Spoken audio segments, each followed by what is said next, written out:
It all started last Tuesday. The clock on my phone had just ticked over to 3 a.m. when it buzzed. A WhatsApp message from an unknown number. Just a single voice note. Normally, I'd just delete it, roll over, and go back to sleep. But curiosity, you know how it is. So I hit play. The audio was a mess. Static, like an old radio struggling to find a station. Underneath the noise, though, there was a voice. A raspy, guttural whisper. It was mostly unintelligible, but one word came through crystal clear: my name. Leo. Chills shot down my spine. Who was this? I replayed it a dozen times, trying to make out anything else. Nothing. I blocked the number and tried to forget about it, blaming it on a late night and an overactive imagination. The next night, it happened again. 3 a.m. on the dot. A new number, a new voice note. My heart was pounding before I even touched the screen. I pressed play, and the same static filled my ears, but this time, the whisper was a little clearer. I see you, Leo, it said. Then it described the book on my nightstand, the one I'd been reading just before bed. My blood ran cold. This wasn't a prank. I checked my doors, my windows. Everything was locked.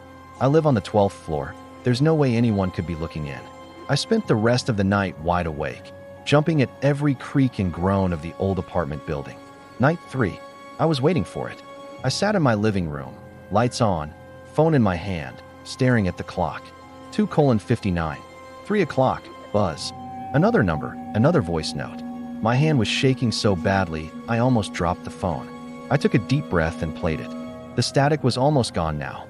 The voice was clearer, lower, and filled with a strange, wheezing quality, like someone struggling for air. You left the back door unlocked, Leo. My stomach dropped. I had checked every lock a dozen times. But then it added something else. Just like you did at the old house on Elm Street. My family moved from that house when I was 10. I hadn't thought about that address in years. How could anyone know that? How could they know about the one time I forgot to lock the back door as a kid?